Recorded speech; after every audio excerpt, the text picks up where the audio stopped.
श्री स्वामी समर्थ. तर आज आहे सफला एकादशी.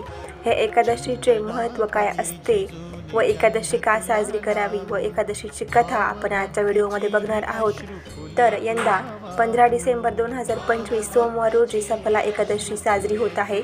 मार्गशीर्ष महिन्यातील कृष्ण पक्षातील एकादशी तिथीला सफला एकादशी असे म्हणतात.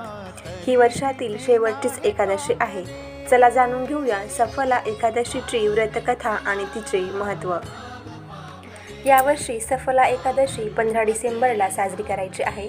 मार्गशीर्ष महिन्यातील कृष्ण पक्षातील एकादशी तिथीला सफला एकादशी असे म्हणतात.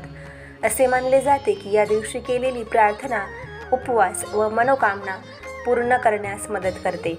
सकाळी लवकर उपवासाचा संकल्प करावा आणि आपल्या कार्यसिद्धीसाठी भगवान विष्णूंची पूजा करावी, अभिषेक करावी व आपले कार्य सिद्ध होण्यासाठी भगवान विष्णूंना माता लक्ष्मीला आवाहन करावे. सफला एकादशी व्रत कथा.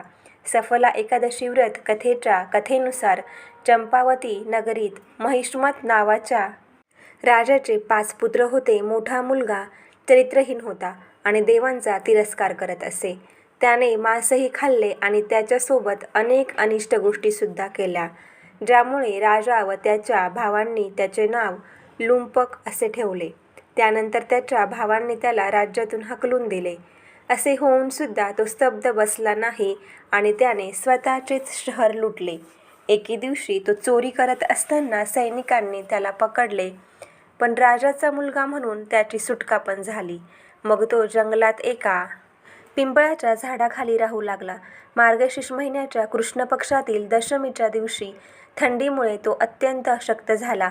अन्न आणण्याची शक्तीही त्याच्यामध्ये उरली नव्हती. दिवस उजडता उजडता तो मूर्छित झाला.